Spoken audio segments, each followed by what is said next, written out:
Saudi আরবের, তারপরে দুবাইয়ের যে বড় বড় শেখরা আছে যারা বিলিয়ন বিলিয়ন ডলার আমেরিকাকে দিত, কেন দিত জানেন? এআই টেকনোলজি ঠিক করার জন্য। তো এখন তো এগুলো সব বন্ধ হয়ে যাবে। এখন আসলে এখন ক্রাইসিস লাগছে, এই 1 number crisis energy crisis. Already 20% বেড়ে গেছে ব্যারেল প্রতি ক্রুড অয়েলের দাম, এবং এটা অনেকে বলতেছে 100 তো ক্রস করবেই, 200 থেকে ঠেকবে। তাইলে তেলের দাম কোথায় গিয়ে পৌঁছাবে আপনি বুঝেন? 1 নাম্বার। 2 নাম্বার, অলরেডি কাতারের এলএনজি প্রোডাকশন প্ল্যান্টে ইরান আক্রমণ করছে, এখন কিন্তু এলএনজি প্রোডাকশন বন্ধ। 170টা জাহাজ আমাদের বাংলাদেশের কথা থেকে কিনি এলএনজি, বাংলাদেশ ওই যে আমরা কাতার থেকে কিনি, বন্ধ ওইটা এখন। আচ্ছা, 170টা মানে তেল এবং এলএনজি বাহী জাহাজ এই মুহূর্তে হরমুজের ভিতরে আটকা পড়ে আছে। সুতরাং ব্যবসাপাতি বন্ধ ওদিকে। এটা হচ্ছে একটা বড় সমস্যা পড়তে যাচ্ছে এখন, দুনিয়ার সকল ব্যবসায়ীরা বাধ্য হয়ে চাপ দিবে। 1।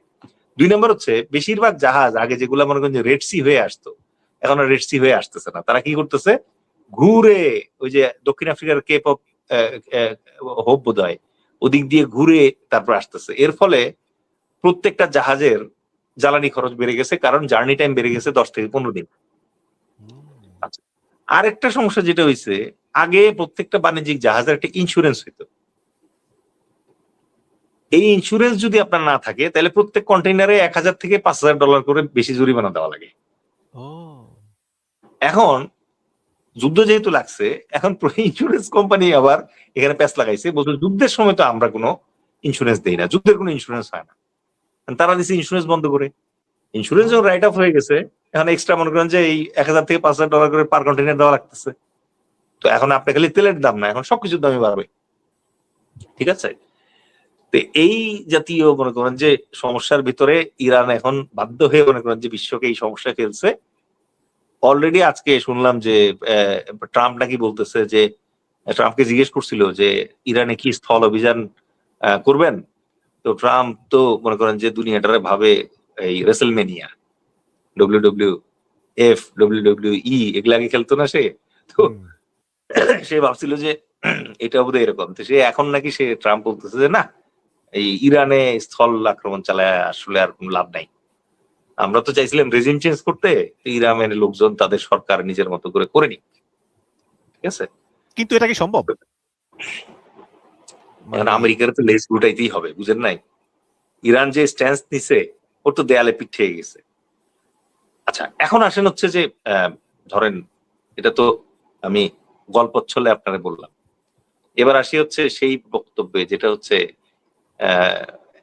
মিলিটারিতে একটা কথা আছে যে যারা নভিস বা অ্যামেচার তারা ট্যাকটিক্স নিয়ে কথা বলে বেশি, আর যারা ধরেন চ্যাম্পিয়ন প্রফেশনাল বস তারা কথা বলে লজিস্টিক নিয়ে।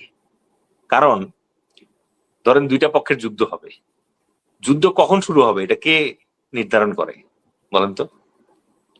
জেনারেলরা বা প্রেসিডেন্ট, প্রধানমন্ত্রী এরা নাকি? জি, যুদ্ধ কখন শুরু হবে এটা নির্ধারণ করে হচ্ছে লজিস্টিক কমান্ডার।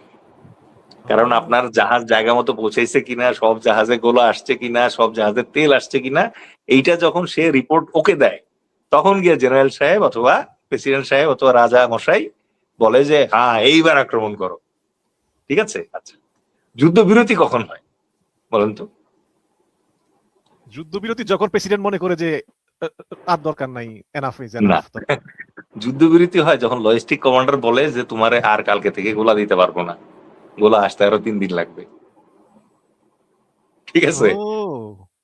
তখন তারা 3 দিনের যুদ্ধবিরতি, 7 দিনের যুদ্ধবিরতিতে যায়। যুদ্ধবিরতিতে গিয়ে কিন্তু সৈনিকরা রেস্ট নেয় না, তখন এই জান দিয়ে আবার মনে করেন যে প্রত্যেকটা কামানের পিছনে গোলা আনতে হবে, প্রত্যেকটা মানে শিপে গোলা আনতে হবে, টর্পেডো সেট করতে হবে, মিসাইল সেট করতে হবে। কারণ একটা মিসাইল আপনি একটা বাটনে পুশ করলে পরে ফুস করে বাইরে যায়, একটা মিসাইল বানাইতে তো টাইম লাগে ভাই, লাগে না? আচ্ছা, এবার আসেন আপনি লজিস্টিক ক্যালকুলেশনে, মানে এই যুদ্ধ কয়দিন টিকবে এটার আসল অঙ্ক হচ্ছে লজিস্টিক্স। ঠিক আছে? আমেরিকা, একটা উদাহরণ শুধু আমি দিই, গত পরশুদিন ইরানের একটা মিসাইল ইসরায়েলের দিকে যাচ্ছে, এই মিসাইলের দাম হচ্ছে $50,000। ঠিক আছে? মাত্র এই মিসাইলটা ঠেকানোর জন্য 11টা মনে করেন যে মারছে, মিসাইল মারছে আমেরিকা এবং ইসরায়েল মিলে। এক একটার দাম $1 মিলিয়ন। তাহলে $50,000 একটা মিসাইল ঠেকাইতে কত ডলার খরচ হইলো? $11 মিলিয়ন খরচ হয়েছে। তাহলে এইটা কিন্তু অনেক খরচের ব্যাপার। তাও সবসময় সফল হয় না, তাও সবসময় ঠেকাইতে পারে না। আমি যে ঘটনাটার কথা বললাম এটাতে সফল হয় নাই, মানে 11টা মিস শট হয়েছে, এটা বলে মিস, মানে টার্গেট মিস করছে এবং এটা গিয়ে পড়ছে। ক্ষতি সেরকম হয় নাই, বাট পড়ছে। আচ্ছা, তো তাইলে এখন আপনি দেখেন আমেরিকান যে জেনারেলরা আছে তারাই বলতেছে যে যেই রেটে আমেরিকা যুদ্ধ করতেছে এই রেটে তাদের গোলা খুব বেশি হলে আর ম্যাক্সিমাম 6 সপ্তাহ টিকবে। মানে একেবারে পুরা ছাইকা যদি শেষ করে ফেলে যা আছে হাতে, 6 সপ্তাহের মতো টিকবে।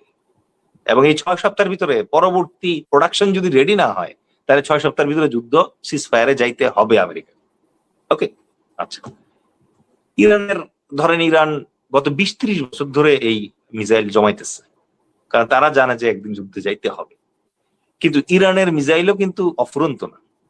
তারা যদি দিনে মনে করেন যে 150টা করে মিসাইল শেষ করে তাহলে তাদের পক্ষেও খুব বেশি হইলে আর 4 সপ্তাহ থেকে 6 সপ্তাহ এই মিসাইল পারবে। কারণ এই মুহূর্তে ইরানে তো প্রোডাকশন বন্ধ। দ্বিতীয়ত যেটা হচ্ছে যে আপনার ইরানে তো এই মুহূর্তে হরমুজ নিজেই বন্ধ করে রাখছে। মিসাইল বানাইতে যে মাল মশলা লাগে এটা তো আর ইরান সব নিজে তৈরি করে না, এটা তো আমদানি করতে হয়, আমদানি বন্ধ। সুতরাং 4 থেকে 6 সপ্তাহের উইন্ডোতে দুই পক্ষই আটকা পড়ে গেছে এখন। ঠিক আছে, আচ্ছা।